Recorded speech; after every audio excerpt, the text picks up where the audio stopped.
In the summer of 1978, the Ramsay family vanished without a trace after boarding a small charter flight over southern Florida.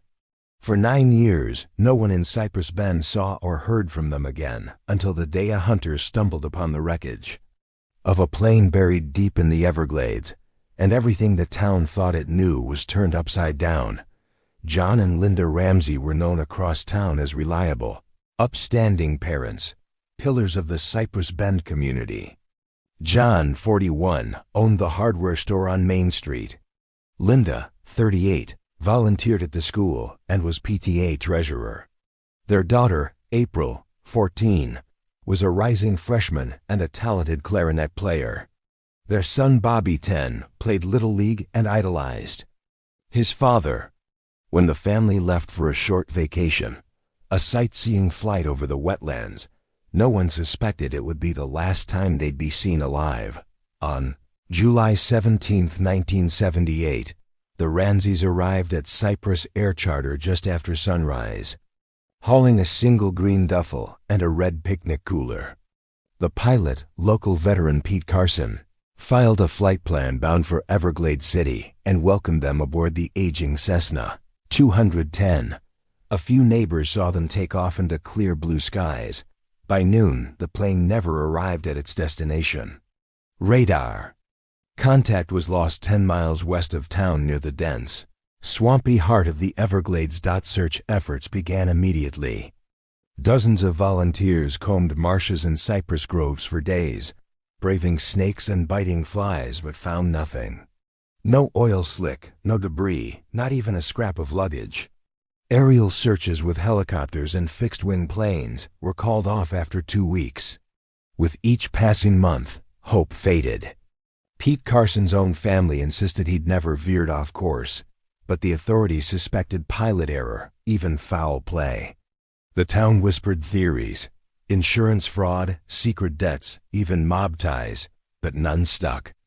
The Ramsay home was left exactly as they'd abandoned it, every window shuttered, mail piling up in the box.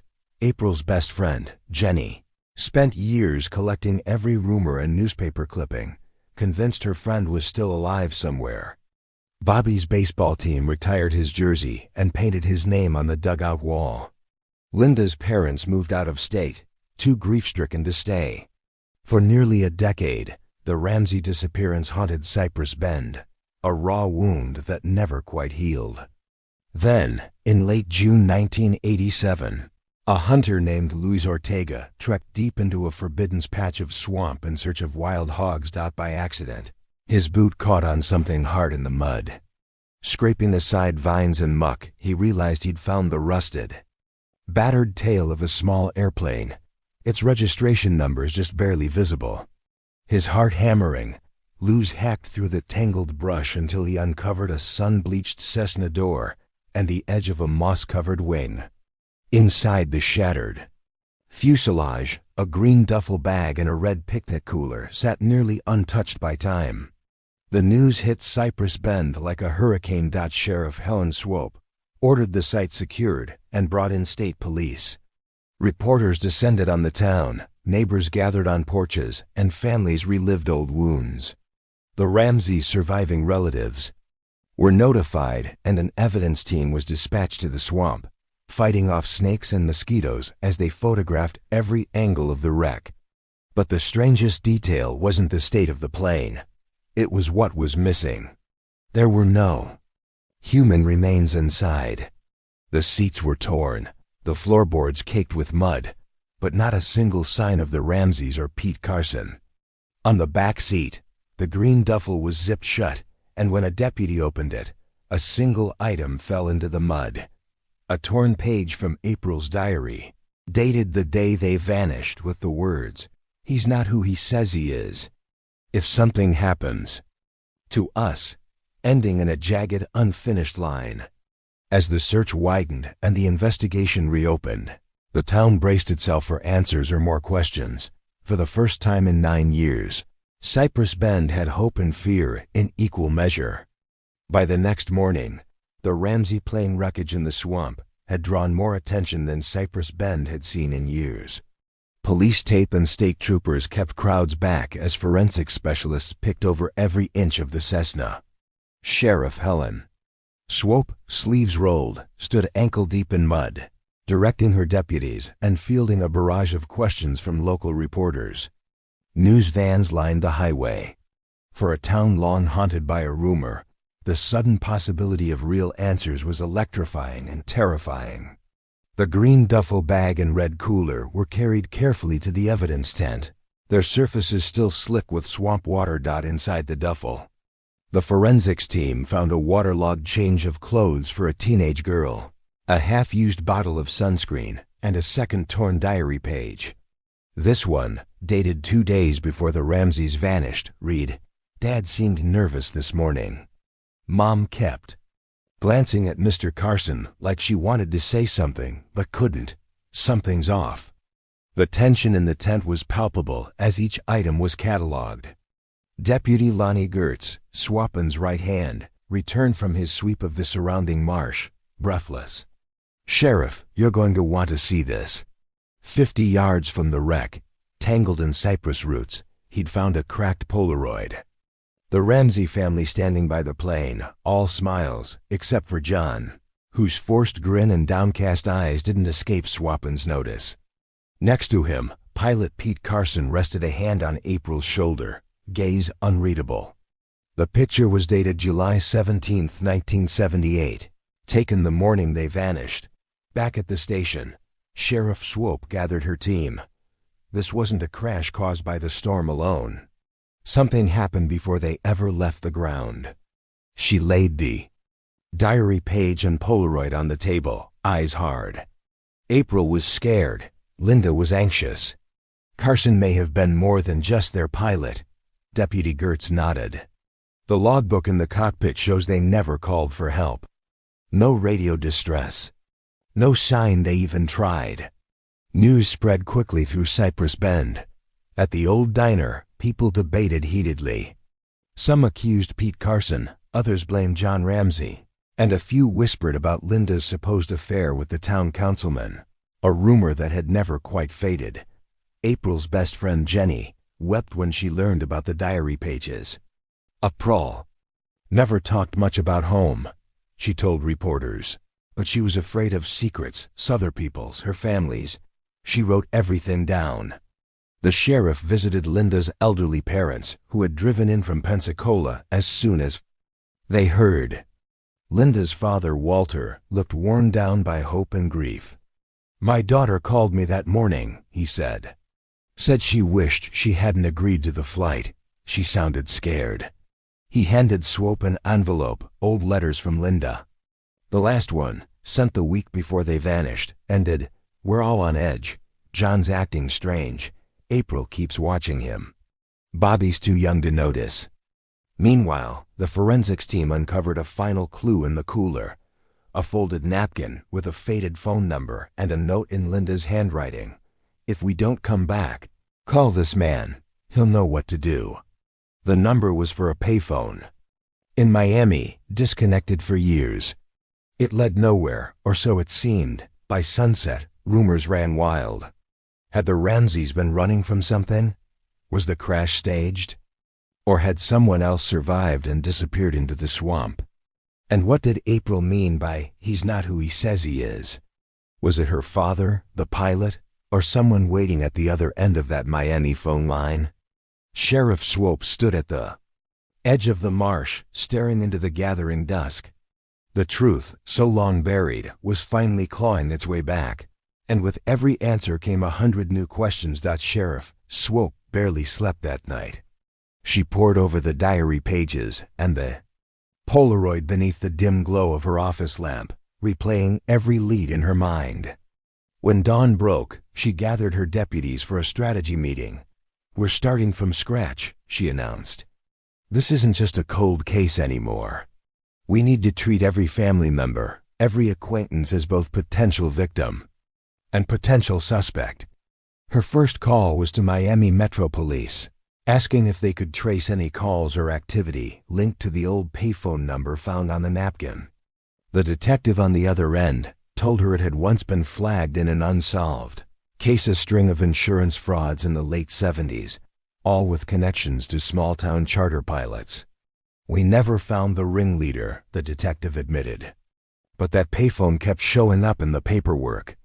Swope's mind raced. Was Pete Carson in deeper than anyone knew? Was John Ramsay mixed up in something illegal? She sent Deputy Gertz to search Pete Carson's house, now empty for years, but still filled with old bills, flight logs, and faded photographs. In a battered file cabinet, Gertz uncovered a folder labeled Cypress, containing several life insurance policies, one for Pete himself, and one, shockingly, for John Ramsay. Both had been updated just a month before the disappearance. Meanwhile, the forensic team returned from the crash site with a new discovery. Deep in the mud below the pilot's seat, they'd unearthed a battered wristwatch. The inscription on the back read, "To John, all my love, Linda." Swope recognized it from the family's old photos. It was John's anniversary gift from Linda. She carefully bagged it, noting the dried blood crusted around the clasp. As word spread, the media storm intensified. Outside the station, camera crews jostled for position, reporters bombarding anyone with a connection to the Ramsays. Jenny, April's friend, agreed to speak on camera. "I just want people to remember who they were," she said tearfully. April wanted to be a musician. Bobby loved animals. Linda and John weren't perfect, but they loved each other.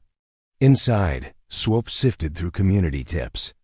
One anonymous call claimed that a week before the flight, John Ramsay had been seen arguing with a stranger behind his hardware store.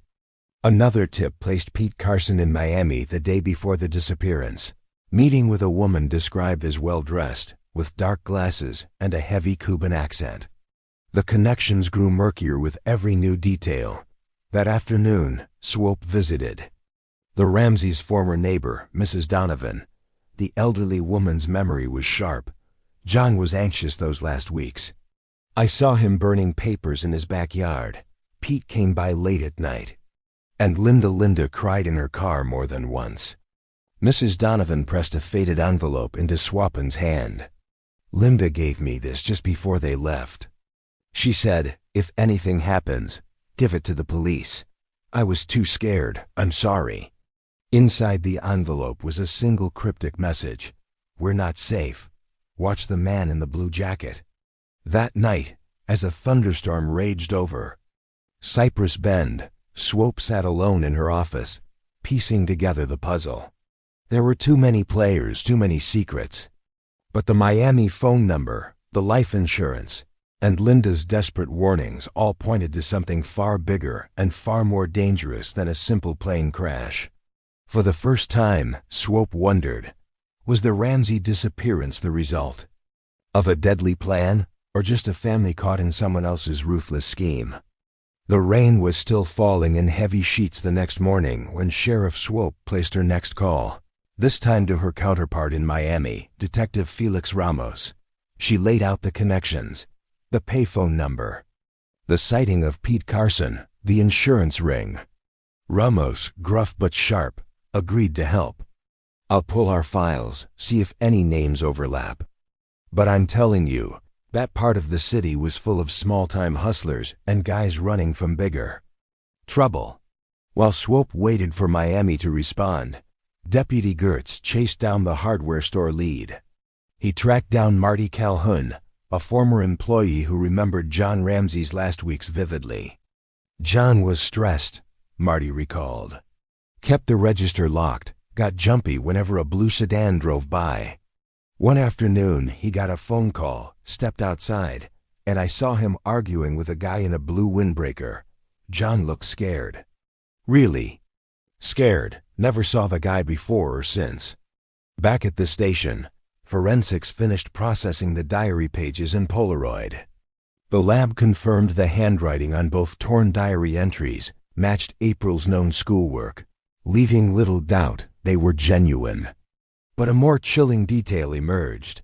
The fingerprint on the Polaroid wasn't April's or anyone in the Ramsay family. It belonged to an unknown male, approximately 30 to 40 years old, in 1978. According to state records, Swope had the print run against old Miami crime reports. In the early afternoon, a break came from Miami. Detective Ramos called with the name Victor Diaz, a Cuban-American middleman who'd been linked to the insurance fraud ring but had never been charged. He'd worked at a small charter airline, just like Pete Carson, and was rumored to use blue windbreakers as a sort of calling card. Diaz had disappeared from Miami in late July 1978, just days after the Ramsays vanished. Swope pressed further. "Any connections to Carson?" Ramos replied. "Only whispers. They both frequented a club near the airstrip. Never caught them together, but get this. Diaz's ex-wife reported seeing him with a teenage girl who looked frightened right before he vanished. She thought it was his niece. I'll send you what we have." That evening, Gertz stopped by the sheriff's house. He laid out a stack of newly discovered receipts from the hardware store's books, found tucked behind a false panel in the office. Many were cash withdrawals, all signed by John. But one stood out. $5,000 made out to VD, dated 2 days before the flight. Victor Diaz. Gertz asked, "Victor Diaz?" Swope nodded grimly. Swapin's office filled with evidence. Diary fragments. Linda's warning, the Miami number, the receipt, the cryptic man in the blue jacket. Each piece pointed to a network larger than a single family tragedy. The theory taking shape was dark. John Ramsay, under threat or involved in a scheme, was forced to pay off Diaz. Linda, realizing the danger, had tried to warn friends and neighbors. And April had sensed something was wrong all along. But how had the plane ended up deep in the swamp with no trace of the family? And if Victor Diaz was involved, what had become of him? Did he force the Ramsays to disappear? Or had someone else made them vanish? And if so, why? That night, lightning cracked over Cypress Bend as Swope laid out the evidence on her desk. The Ramsays' secrets weren't just personal. They were tangled up in something criminal, something that reached from small-town Florida all the way to Miami's darkest corners. And now, after 9 years of silence, those secrets were stirring again. By dawn, Sheriff Swope was operating on adrenaline and black coffee. The Diaz connection was the strongest lead in years, but every answer seemed to multiply the questions. She set up a call with Detective Ramos in Miami and requested all unsolved missing persons cases from the late 70s involving charter flights, insurance fraud, or anyone in Diaz's orbit. Ramos promised to overnight what he could find. Meanwhile, Swope called a meeting with the Ramsays' closest friends and surviving relatives, gathering them in the church basement beneath the old stained glass windows.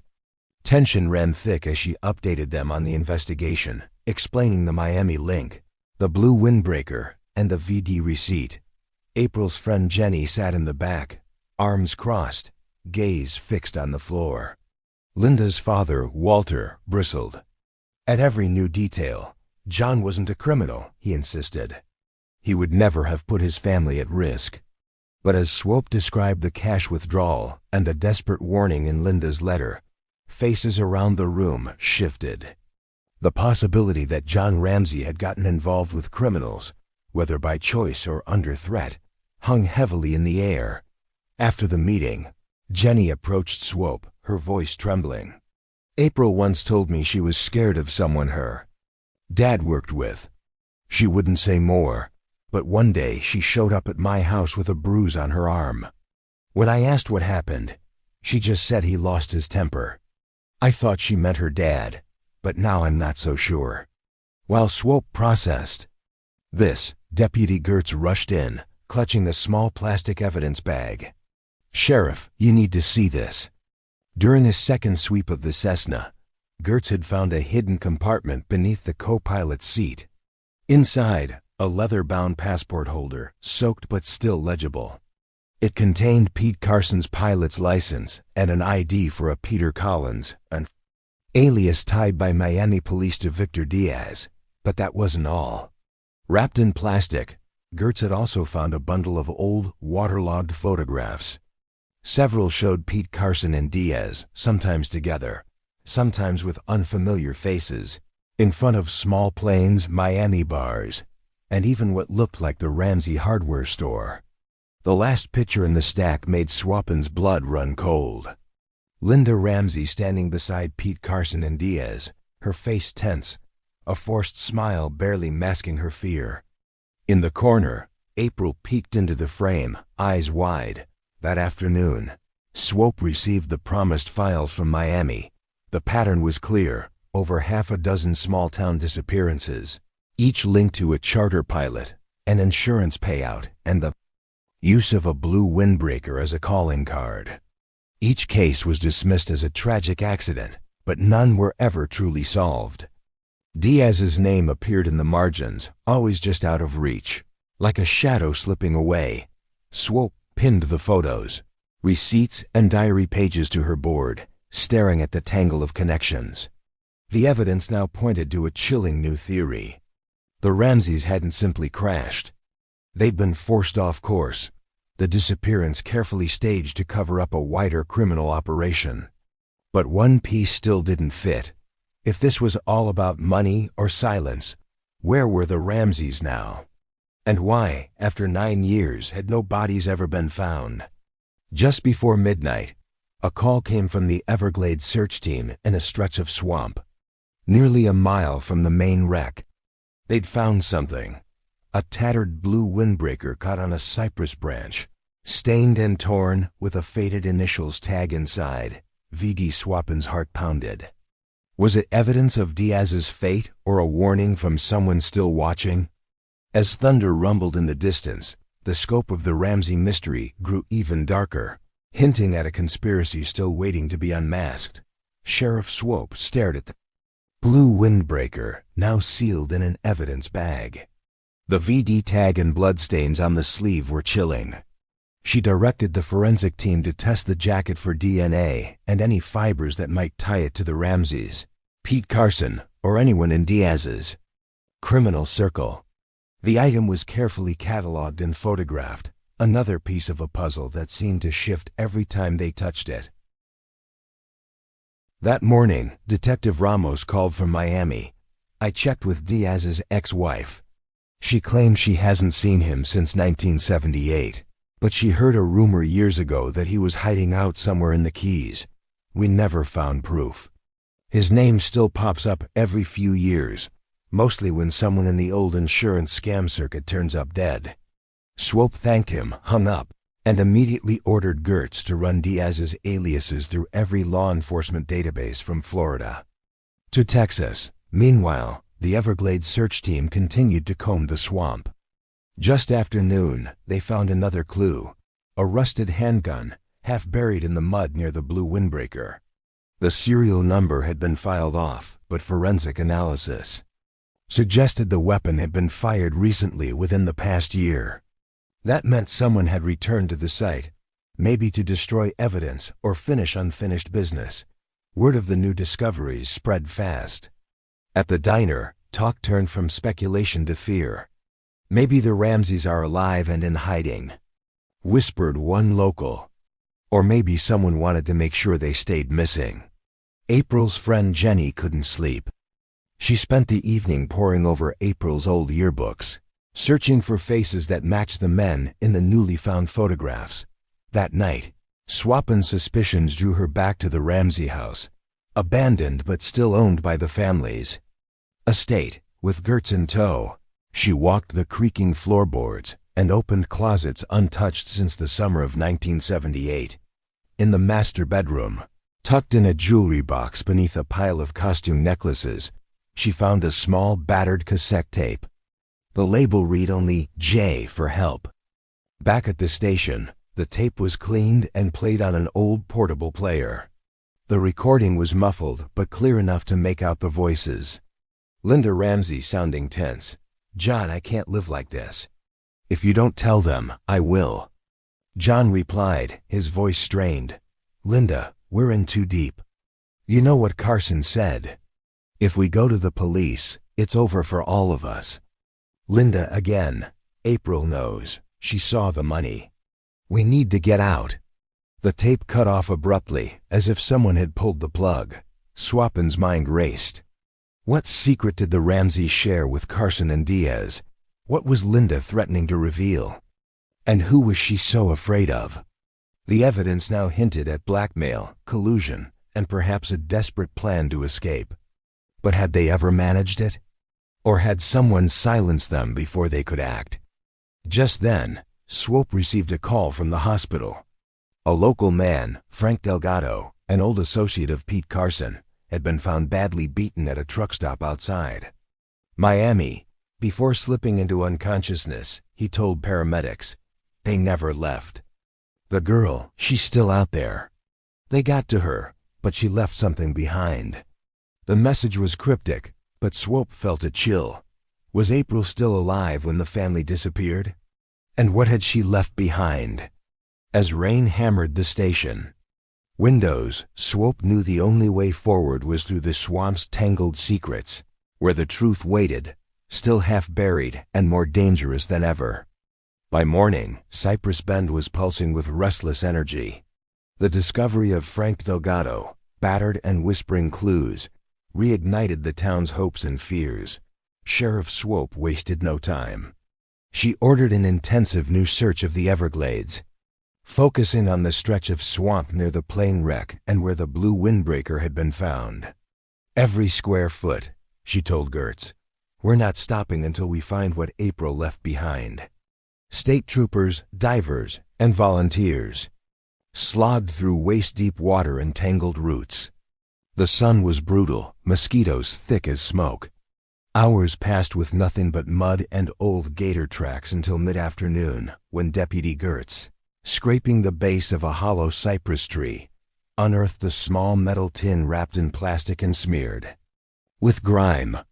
Inside, packed tight, were 4 Polaroids, a letter sealed in wax, and a faded silver locket. The photographs were chilling. One showed April, eyes red and swollen, holding up a sheet of paper that read, "Help you," in shaky handwriting. Another captured John and Linda, faces gaunt, bound together in the back of what looked like a dim makeshift cabin. The last 2 showed Pete Carson and Victor Diaz arguing over a bundle of cash beside the plane. Diaz's face in profile, mouth twisted in anger. The cabin's background, visible through a dirty window, matched the landscape outside the old Dorsey sugar mill, abandoned for years at the edge of the swamp.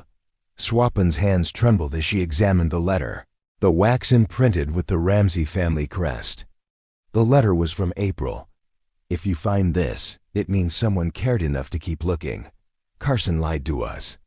Mom and Dad tried to protect Bobby and me, but Diaz threatened all of us.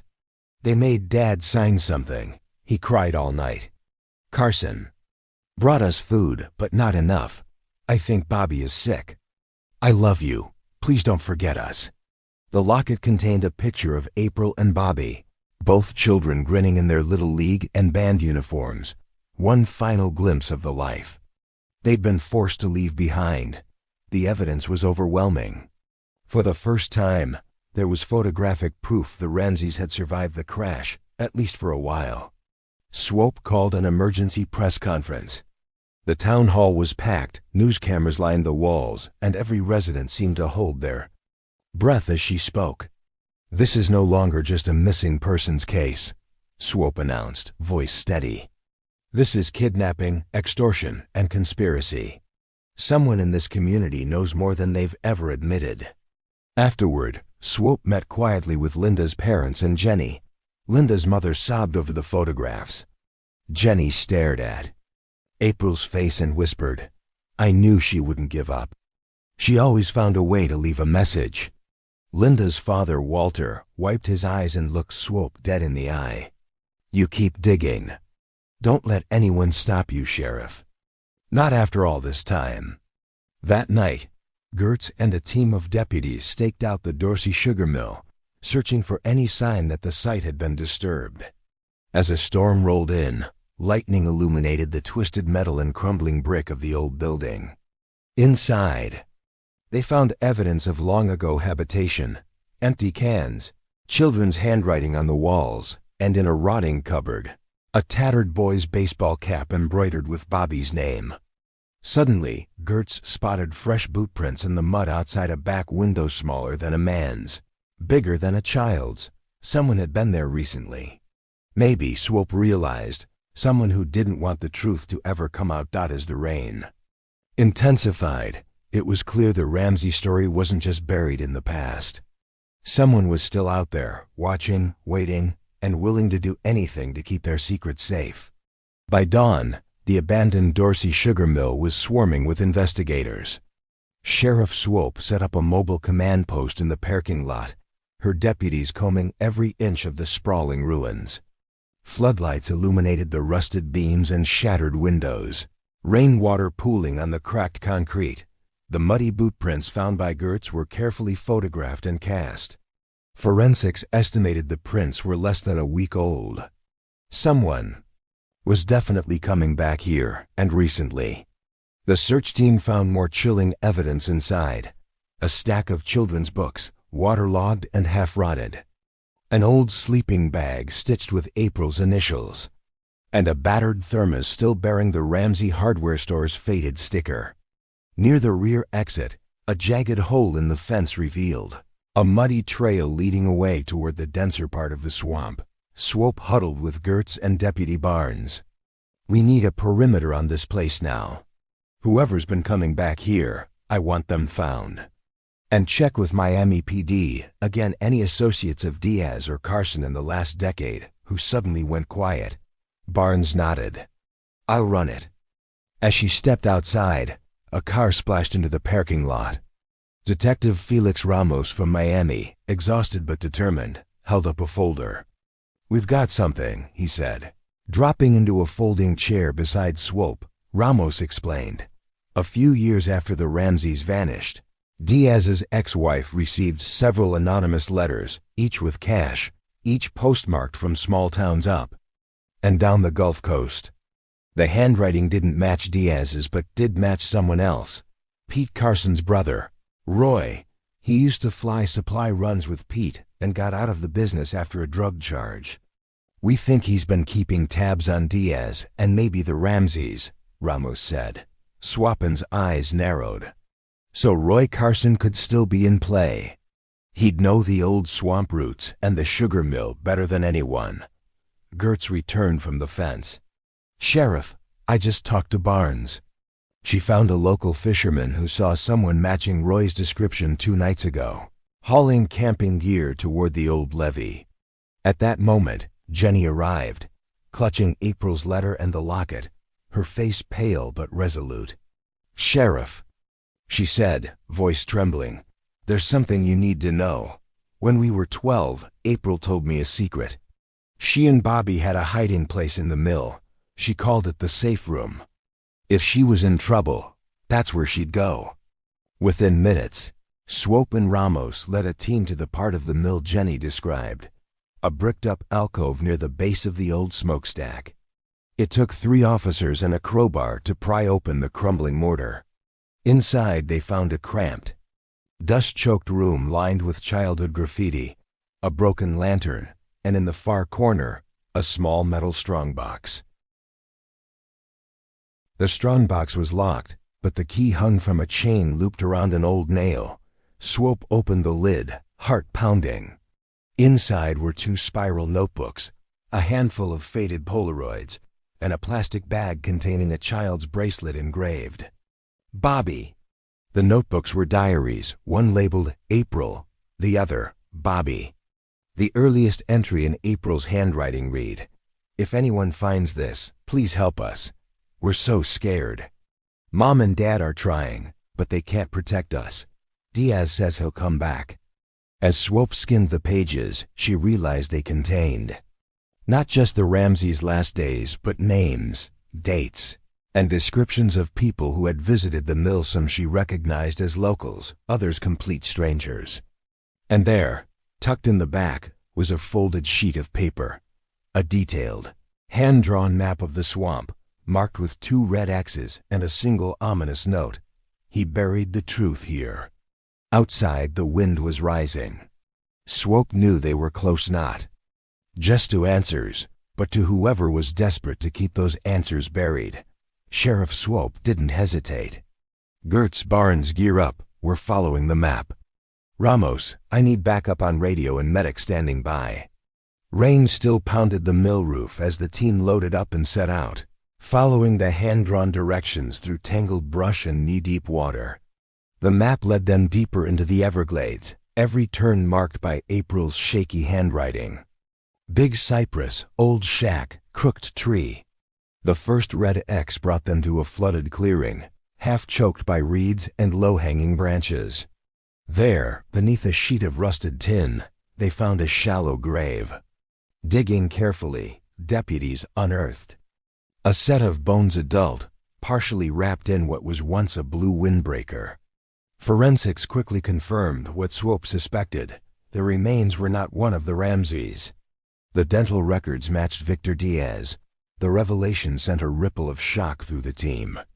Diaz, long believed to be the shadowy mastermind, had been dead for years, likely since the Ramsays vanished. But who killed him? And who had kept up the threats and hush money? Before Swope could process it, Barnes' radio crackled. Sheriff, we've got movement north of your location, near the second X. Swope, Gertz, and Ramos hurried toward the spot, their boots sinking in the muck.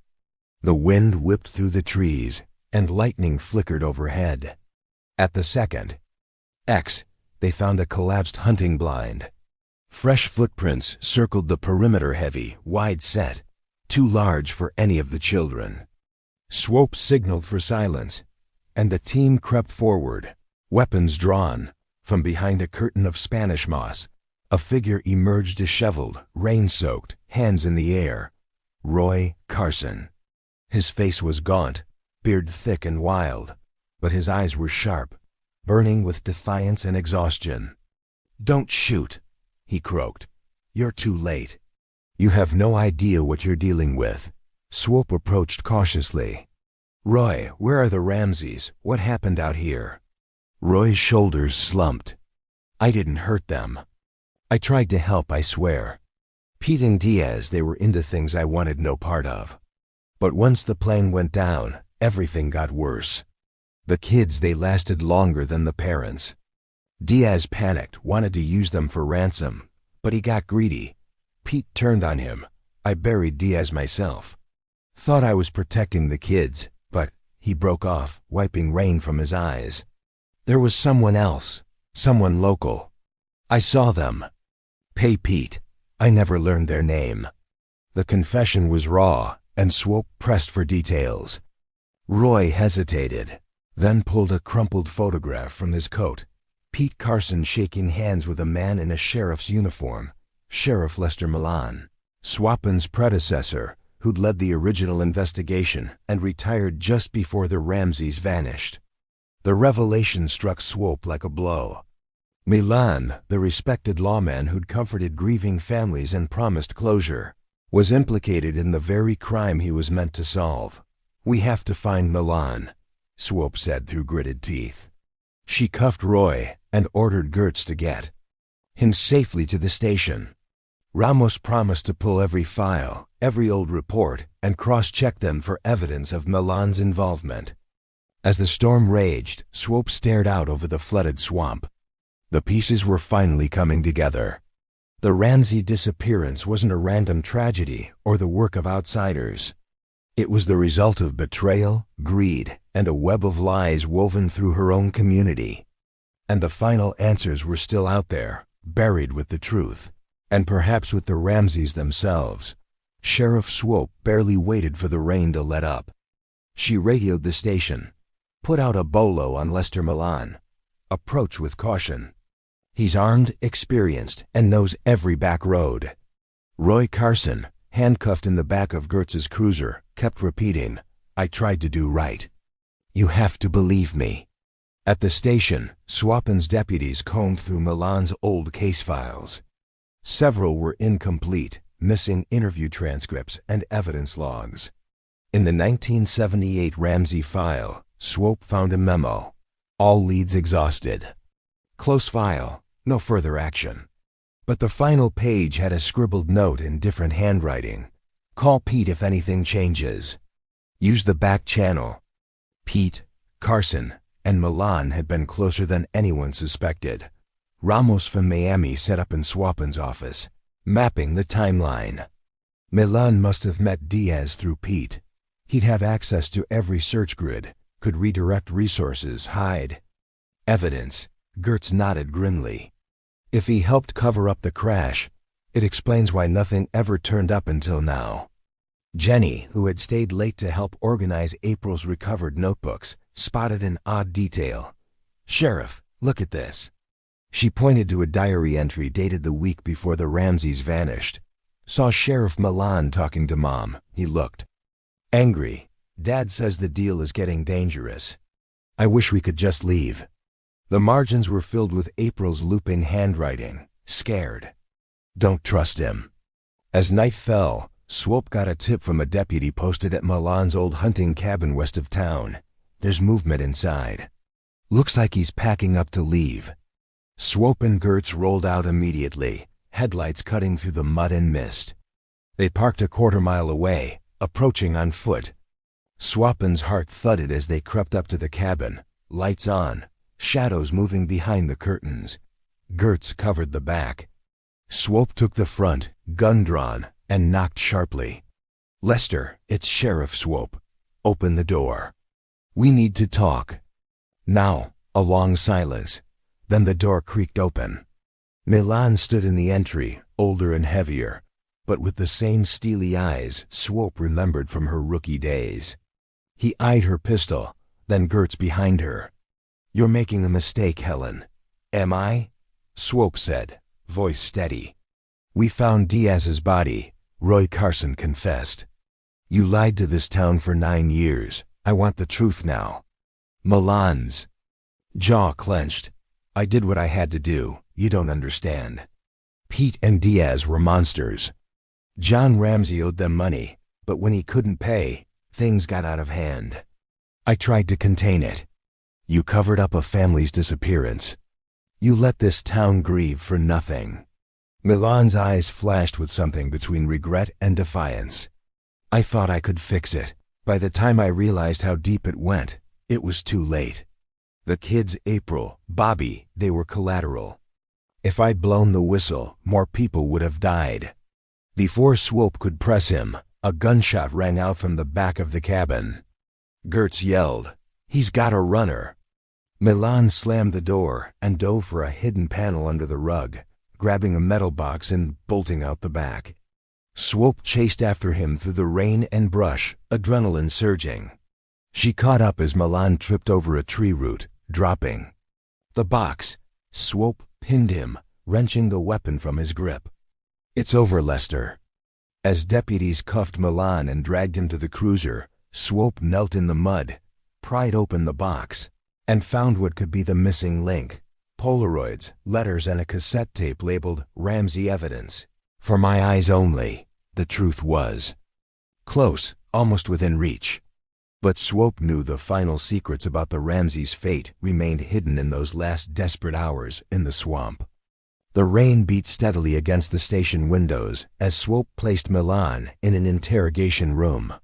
She handed the metal box to forensics, but kept the cassette tape and Polaroids, determined to examine them herself. Gertz hovered nearby, tension etched into his face. "You think he'll actually talk?" he asked. "He's got no choice," Swope replied. "With the evidence we have, it's only a matter of time before the whole story comes out." Milan sat in silence, hands cuffed, his eyes locked on the table. Swope entered, placed the tape recorder in front of him, and pressed play. The tape hissed, giving way to Pete Carson's voice, nervous, hushed. "Lester, if you're hearing this, I'm dead or gone. Diaz is losing control. John Ramsay can't pay up, and Linda's threatening to go to the police. I tried to keep the kids out, but it's all coming apart. If they find the money, we're all done." Milan's face tightened. Swope leaned forward. "How long were you involved?" He stared at the table. "I tried to help John at first. He was desperate, but then Diaz got violent, and Pete thought he could handle it. I tried to keep things quiet, move the search away from the real crash site, keep the feds out. But I didn't know Diaz was going to turn on them all. The money disappeared, and so did they. Where are the Ramsays? Swope pressed. Milan shook his head, voice shaking for the first time. After the crash, Pete and Diaz took the family to the sugar mill. Said they'd hold them until John could get the money. But Linda tried to escape. Diaz shot John. I found his body a week later when I went to the mill. The kids were gone. Pete swore he'd let them go, but I never saw April or Bobby again. Swope slid the Polaroids across the table. April's Help U.S. photo. The image of Pete and Diaz with cash. The picture of Linda with the two men. Did you know about these? Milan looked at them for a long moment. No, Pete took all the evidence. Said he'd burn it if I crossed him. He wanted out. He was planning to run, use the Ramsay money to disappear. But Diaz figured it out first, tried to double-cross him. I think that's when Roy buried Diaz. After that, everything fell apart. Gertz stepped in with an update. Forensics got a match on the blood from the blue windbreaker, Victor Diaz and John Ramsay. They also found Bobby's DNA on the baseball cap from the mill. Swapin's heart ached at the thought. What about the kids, Lester? Are they dead? Milan's voice cracked. I don't know. I really don't. I searched that mill top to bottom after everything went down, but they were gone. Someone must have helped them. Or maybe they got lost in the swamp. I wanted to come forward, but I was a coward. I let everyone believe they were just gone. The town of Cypress Bend reeled as news broke of Milan's arrest and confession. The press descended on the courthouse. Residents whispered about who might have known or helped or covered up the crime. Jenny cried over April's letters and photos, vowing never to let her friend's memory fade. But even as Swope led Milan to a holding cell, she knew the final pieces, the fate of April and Bobby, and who helped them remained just out of reach. The sugar mill and the swamp still held secrets, and Swope was determined to uncover them. No matter how much pain or danger they brought, Sheriff Swope barely paused to rest. As soon as Milan was booked, she and Gertz dove into the old evidence once more, cross-referencing every diary entry, every scrap from the strongbox, every line. In the notebooks found at the mill, the names April had written the visitors. The helpers were compared against local records and witness lists from 1978. One name kept recurring, Mrs. Lucille Hodges, an elderly church volunteer who'd always lived near the mill and who, according to April, brought bread when Pete was away. The next morning, Swope and Gertz visited Mrs. Hodges' cottage at the edge of the swamp. The old woman greeted them with weary eyes but didn't resist as they explained why they'd come. I always wondered when someone would ask, she sighed, ushering them in. The house smelled of old tea and rain-soaked wood. April and Bobby were just children, Lucille began, voice trembling. I didn't know what Pete and Diaz were doing, but I knew the Ramsays were in trouble. Linda begged me to help her kids. I started leaving food by the mill after dark, listening for crying. One night, I found April outside the mill, covered in mosquito bites, sobbing for her mother. I brought her and Bobby here for a few days, but they were so scared. Pete came to my door. He threatened to burn my house down if I told anyone.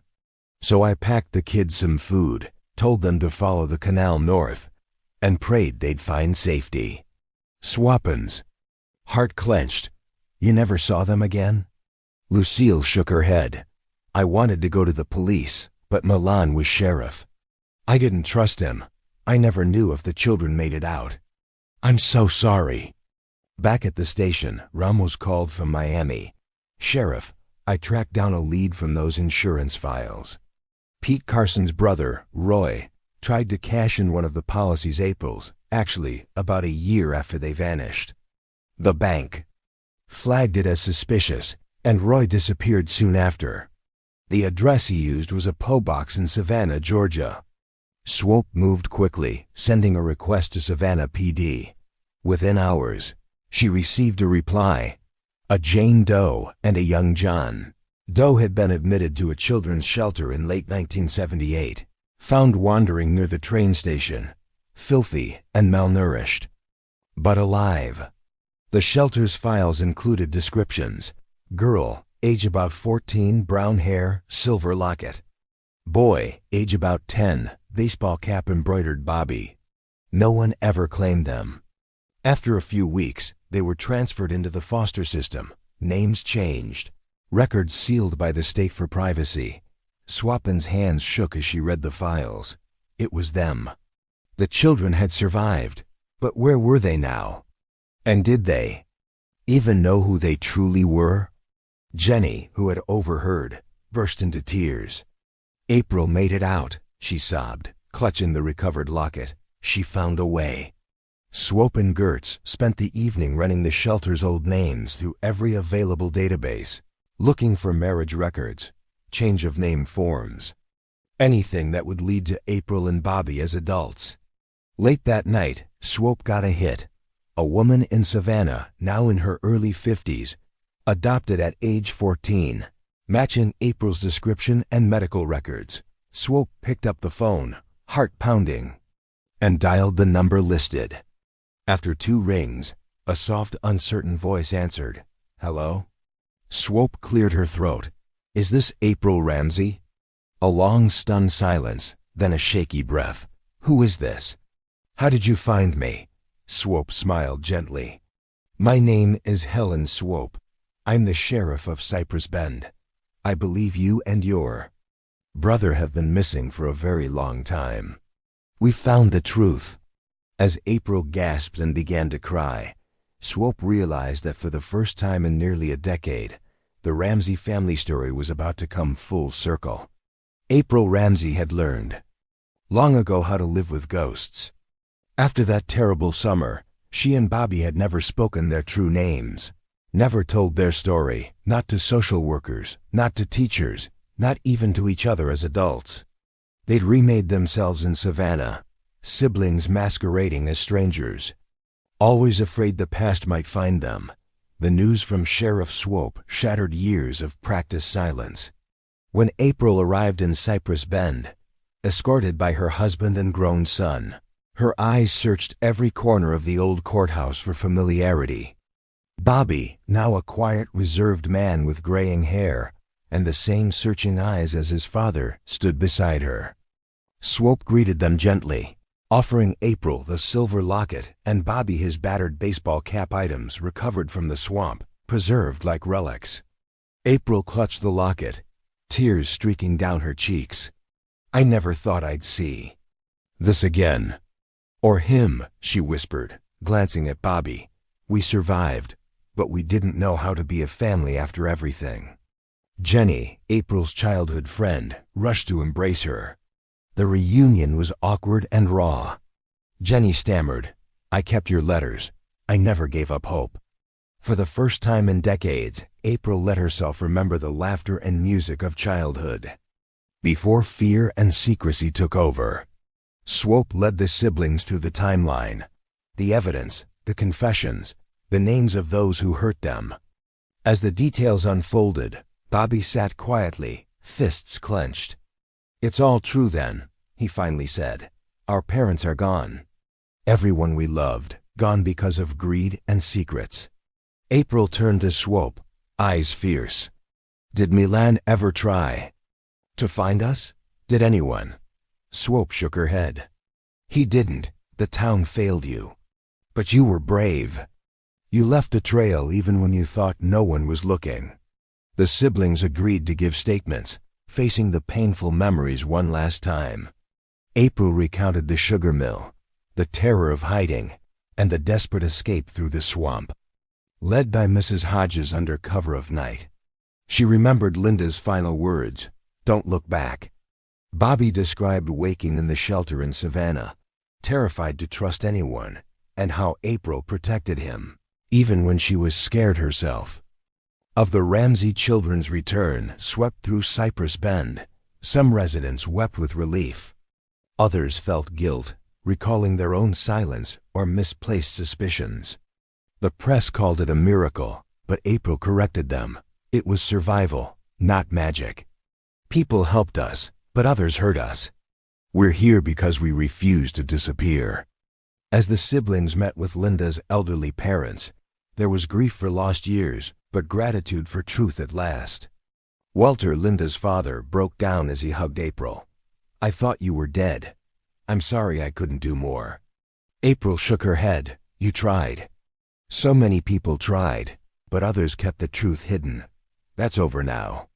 Later that evening, Swope gathered the central figures, April, Bobby, Jenny, Mrs. Hodges, and the DA's office for a private meeting. They planned for formal statements, restitution for the family, and prosecution for Milan and Roy Carson. Mrs. Hodges was absolved of wrongdoing.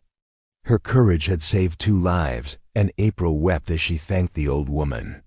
Outside, Cypress Bend citizens gathered for a candlelight vigil.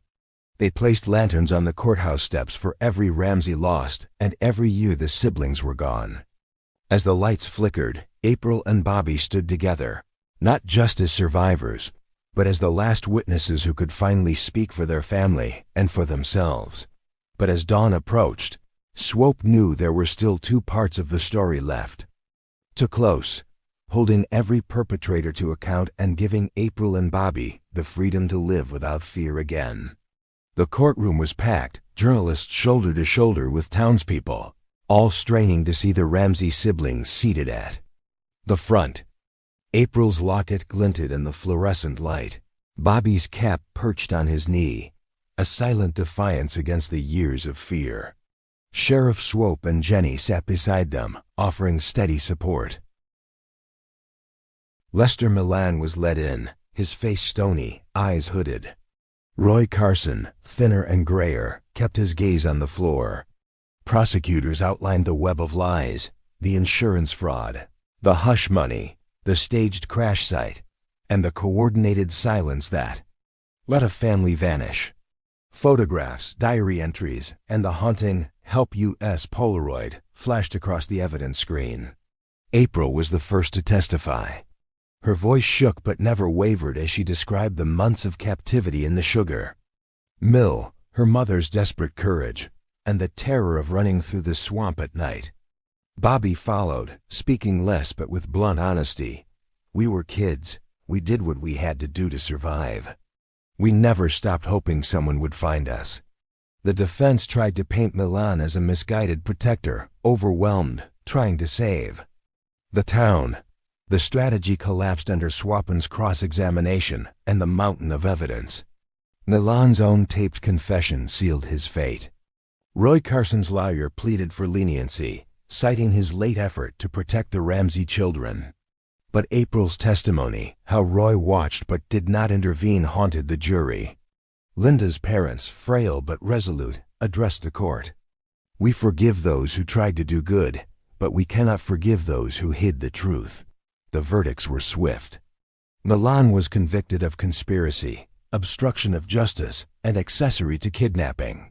Roy Carson was sentenced on lesser charges, his cooperation credited, but his silence punished. The DA announced that Pete Carson, presumed dead, would be pursued posthumously for his crimes. The town council vowed to open all cold cases. Milan once handled outside the courthouse. Reporters thrust microphones at April and Bobby, but April held up her hand. "We're grateful for justice, but we want to live quietly. The best thing this town can do is never forget what happens when secrets take root." Jenny hugged April, tears streaming. "You're home now. You always will be." Swope spoke at the community vigil that night, standing before a sea of candles. Justice isn't just about punishment. It's about truth. It's about making sure no child, no family ever vanishes without a trace again. As the crowd dispersed, April and Bobby walked slowly through the quiet streets of Cypress Bend. The past would never fully let them go, but the grip of fear had finally broken.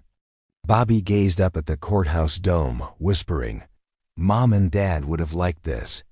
April squeezed his hand, feeling, for the first time since childhood, a glimmer of peace. Sheriff Swope watched the siblings from the steps, proud and humbled. She knew her town would never be the same.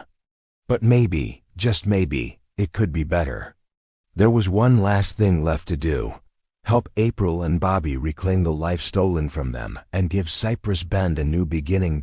As the weeks passed, a sense of quiet renewal swept through Cypress Bend. The vigil's candles had melted away, but their light lingered in every conversation, every gesture of kindness toward April and Bobby Ramsay. Sheriff Swope worked with the DA and social services to ensure the siblings had support, counseling, legal help, and even the keys to their parents' long-abandoned home. The Ramsay house, once shuttered and overgrown, saw life again as April and Bobby stood on the porch, the lock clicking open with trembling hands. Inside, the air was thick with memories.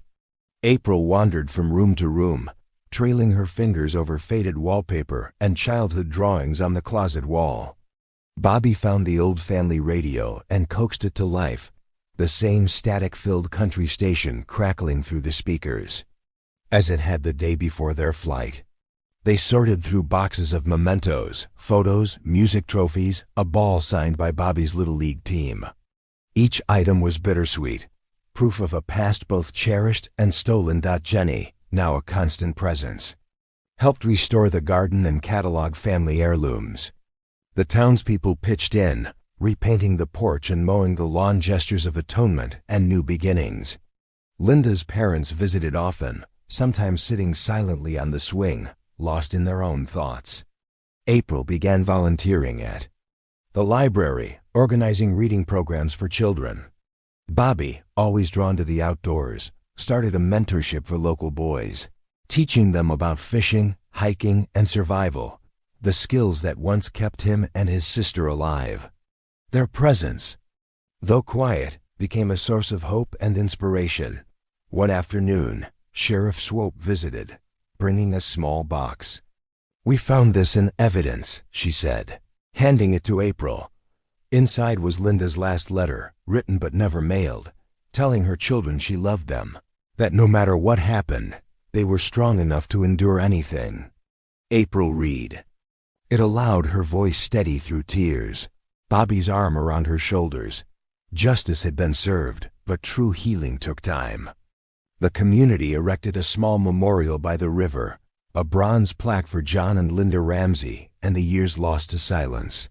The inscription read, "In remembrance of those who endured, and in hope that their courage will guide us." That summer, Cypress Bend held its first day of remembrance, with music, games, and families gathering along the riverbank. April and Bobby stood at the heart of the crowd, finally not as lost children, but as living proof that truth, though painful, could bring peace. Swope watched from the edge, grateful for the second chance her town had earned. She retired later. That year, her last act to reopen 2 other cold cases and ensure that every missing voice would be heard. As the sun set over Cypress Bend, April and Bobby walked the river path side by side.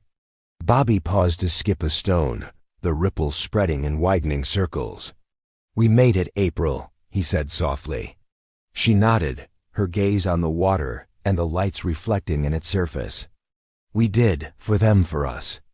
Their story, one of darkness, survival, and ultimately hope, became part of the town's living memory, a reminder that secrets can destroy, but truth, faced with courage, can heal even the deepest wounds. As autumn faded into winter, April and Bobby found themselves rediscovering not just their hometown but each other. The days of courtrooms and reporters slowly gave way to quieter routines. April volunteering at the library, Bobby teaching kids to fish by the riverbank. Yet every normal moment was shadowed by the knowledge of what they'd lost and what they'd reclaimed. They spent evenings sorting through boxes in the old Ramsay house, finding forgotten drawings, birthday cards, even a cassette tape of April's first band recital. Sometimes they laughed. Sometimes Bobby would leave the room in tears. The house was haunted not by ghosts, but by echoes of love and trauma. One night, April found herself staring at her reflection, the locket warm in her hand. She whispered, "Thank you, Mom," knowing that Linda's bravery was the only reason they'd survived. Sheriff Swope, though officially retired, checked in often. She and Jenny became regulars at Sunday dinners, listening as April and Bobby shared memories, both joyful and painful. The community slowly learned to treat the siblings not as fragile survivors, but as strong, resourceful adults. Linda's parents visited every week, forming the kind of bond that had been denied for so many years. Jenny brought April a box of old letters notes she'd written but never sent, clippings she'd saved, and at the very bottom, a faded photograph of the two of them in front of the old school. April smiled through tears. "You never stopped believing, did you?" Jenny squeezed her hand. "I never will." On the day the town officially renamed the Riverside Park Ramsay Memorial, April gave a short speech. She spoke not of tragedy but of endurance. "We survived because we kept hope alive, even when it hurt. I hope every child who walks these paths feels safe, and every parent knows the town will never look away again." The applause echoed through the trees, and for the first time, the word Ramsay meant not just loss, but hope. Spring brought fresh beginnings to Cypress Bend. April and Bobby took a road trip along the coast, following the route they'd dreamed of as children, but never dared to travel. Each small town, each new face, reminded them of how far they'd come from frightened kids in the swamp to adults carving out a future on their own terms. They returned home to find the Ramsay house painted, bright flowers blooming in the mud yard. April stood on the porch, closing her eyes as the breeze carried distant laughter from the park. Bobby unpacked his tackle box, inviting neighborhood kids to join him on fishing trips. In a final act of closure, April and Bobby visited the memorial plaque by the riverbank. April traced their parents' names with her fingertip and whispered, "We're okay, we're living, you can rest now." Sheriff Swope, looking on from a distance, felt a sense of peace settle over her. She knew the scars of the past would never fully fade, but the town and the Ramsays were stronger for having faced them. As dusk fell, the siblings sat side by side on the porch steps, watching fireflies dance above the grass. "You know," Bobby said quietly, "I used to wish we could just forget everything that happened." April shook her head. "But if we did, we wouldn't be who we are, and we wouldn't know how strong we are either." They smiled, letting the quiet evening settle around them. Cypress Bend, once haunted by secrets, now felt alive with possibility. The Ramsay story of loss, survival, justice, and renewal would live on. A reminder that even the deepest wounds can heal, and that family, once lost, can be found again.